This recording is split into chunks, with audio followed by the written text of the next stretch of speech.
All right, so I wanted to talk to you guys about the Gilded Age. Tried recording earlier this morning, but there were lots of kids coming in and out and everything was going on, so it ended up being a really bad recording. So tomorrow, right, after you're done with English, we are going to have our two FRQ questions. We already talked about the Civil War and Reconstruction. Now I want to get into the Gilded Age.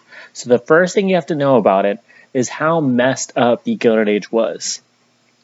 Things looked great from the outside looking in, right? America's economy is booming. Things are going great. Monopolists are inventing all kinds of cool new things. We have the Industrial Revolution. Electricity is invented. But 99% of that stuff was good only for people who were already rich, and 100% of those rich people were white men, right? So yes, things looked good from the outside looking in at the United States as a whole, but if you start looking closer, you realize the rich got richer and everybody else was suffering just the same as always. That whole idea of being gilded means wrapped in gold, but not actually being true gold. So where I want to start is with the monopolists, or as they're often referred to as robber barons. All right, we see there's kind of two sides of the coin here.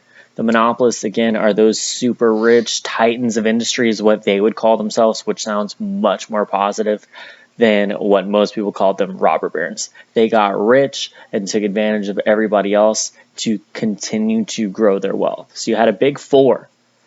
You had Rockefeller, who had the Standard Oil Company, Carnegie, who had U.S. Steel, Vanderbilt, he was a big-time railroad guy, and you have J.P. Morgan, who was all about banking. Big bank takes little bank. He taught us that way back in the 1880s and 90s. All right, so what these guys did was corner the markets for their given industry. Right? They all started off with competition, but through either sheer will or manipulation, or in some cases the threat and usage of violence, they ended up controlling the vast majority of their industry and put out their competition. And the reason why competition is so important in a capitalistic economy is because competition drives down prices. If you have a bunch of people selling the same product, they have to keep their prices low because us as consumers, we're just going to go buy the cheapest option if the products given are of the same value.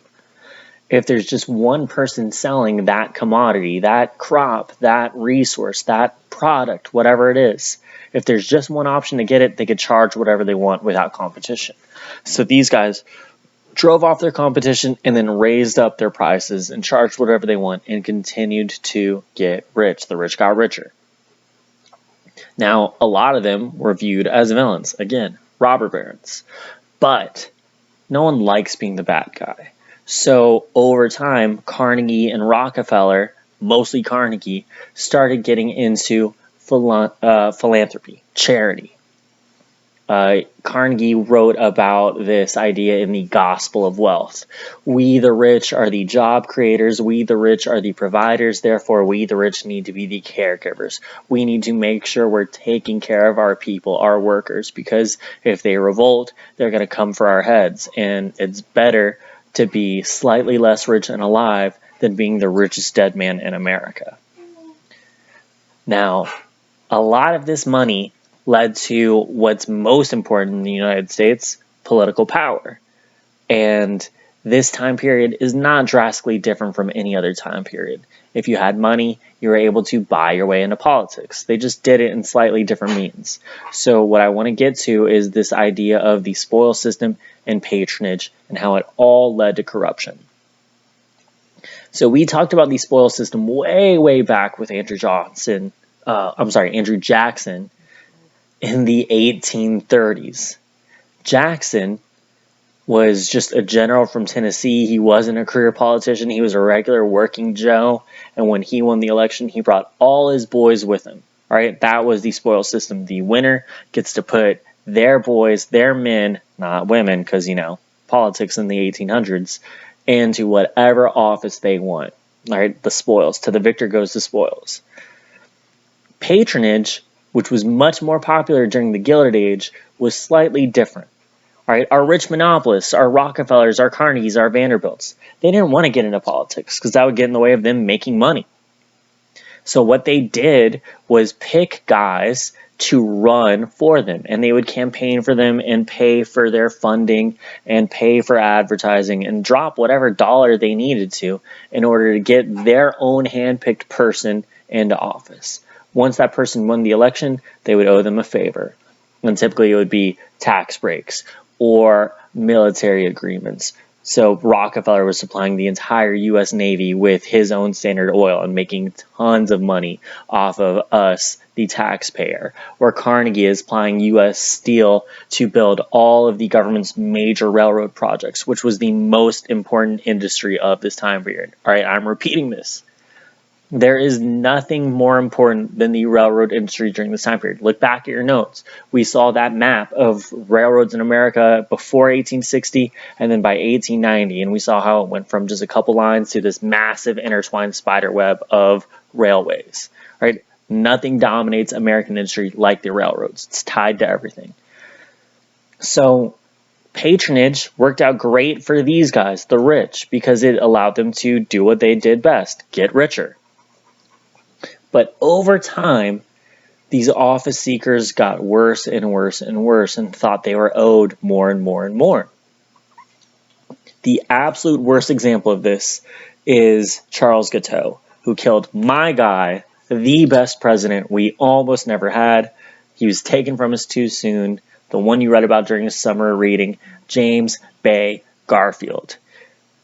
Charles Guiteau assassinated him when he did not get a job that he desired, that frankly he didn't earn. We're not going to go too far into that story again, but we do need to know what comes from the assassination of Garfield, which was the Pendleton Civil Service Reform Act. It was a big deal, and it could very well be asked about this.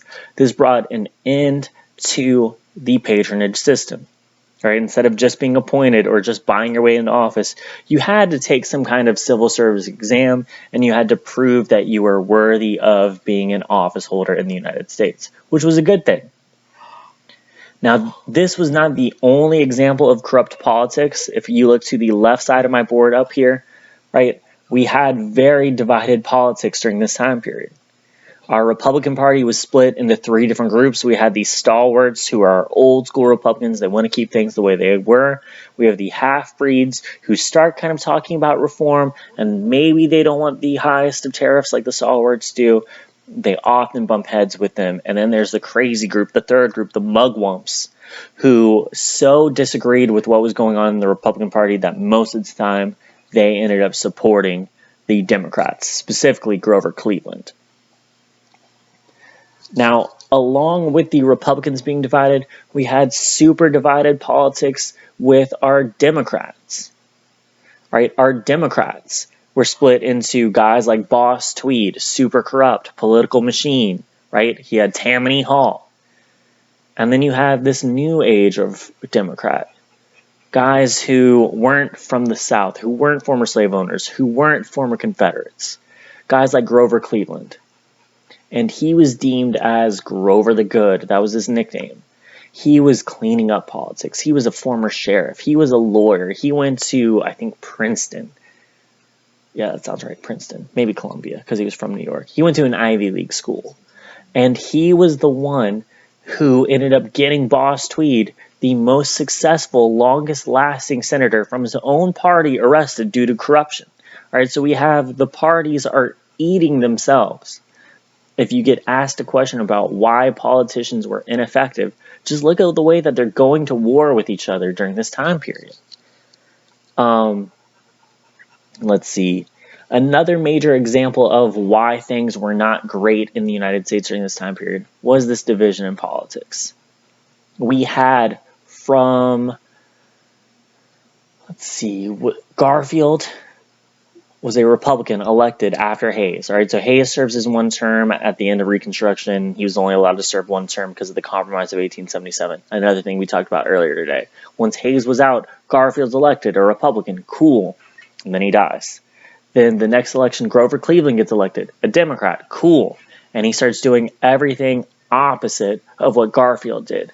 And then after Cleveland, we have a Republican elected, Benjamin Harrison, doing the opposite of what Cleveland did. And then after that, 4 years later, Cleveland comes back into office and he goes back to the way things were. So we have 16 straight years of our political leaders, our presidents, completely flipping the course of the country. High tariff to low tariff, pro gold standard to bimetallism. All these warring ideas are flip-flopping back and forth, back and forth, back and forth, back and forth, which leads to an incontinuity that basically caused the Panic of 1893, who's a big causation of it. Right? Our economy needs to be steady, and if it's doing these drastic mercurial changes back and forth, it's never going to build on itself. With this uncertainty, with these changes in politics, with these changes in our American tax systems, and the Panic of 1893 unfolding, we have this crazy amount of uncertainty and this desire for change. This change took the form of our labor unions. Now, these guys fought for really crazy ideas in the 1880s and 1890s. Things like weekends and safe working environments. And they wanted to go to work where, you wouldn't have a boss who, if your hand got mangled in a factory in some kind of machine and got eaten up by gears. In the 1870s and 80s, if that happened, your pay would get cut in half because you could only do half the work with one hand. Oh, and also you would have to pay for repairs for that machine out of your own check. The labor unions thought that's messed up, and if you work a dangerous or hazardous job, you should get paid more. So they went on strike. They stopped working. They shut down industries, and that made everyone so mad. Think about this. If no one's working, just like with slavery in the prior to the Civil War, are the rich white guys going to work on the farm? No. Are the rich white factory owners going to work in their factory? No. The American economic system is built off of taking advantage of the poorest of the poor. So if they aren't working, the system shuts down.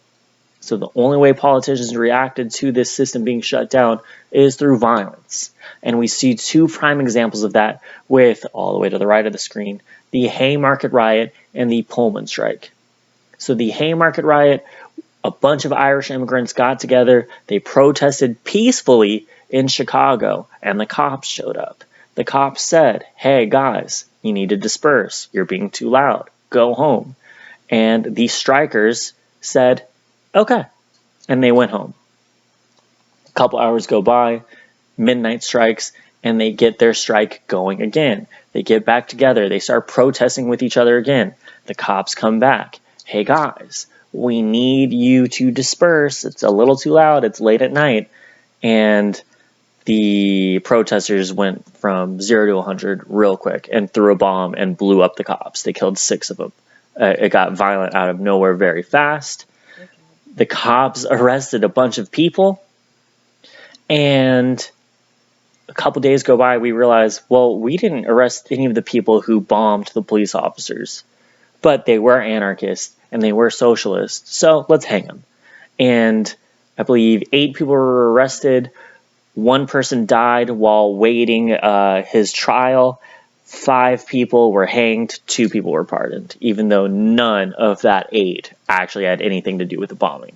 So the long-lasting impact of the Haymarket Riot for the Gilded Age, our immigrants, our labor unions, our anarchists, and our socialists all kind of got labeled as the same amalgamation. Think of them as interchangeable synonyms. Labor unions were anarchistic and un-American and worked against the capitalist values of our society. Labor unions were bad. All right, that's what we got out of the Haymarket Riot. We follow that up with the Pullman Strike, which we don't need to go back into the long story of the Pullman Sleepaway luxury car. It was a train thing, right? What ended up happening with this, the people who worked for George Pullman all lived in this city he built around his factory. As the Panic of 1893 was unfolding, he had to charge higher prices for his trains. right? It was more expensive to ride the train. Think about it. Businessmen, if they're losing money, are going to up the prices to recover their funds, or they're going to do whatever they can to make up for the money they're losing. Rich people don't like being less rich. It's never going to happen. So what they ended up doing was taking the, babe,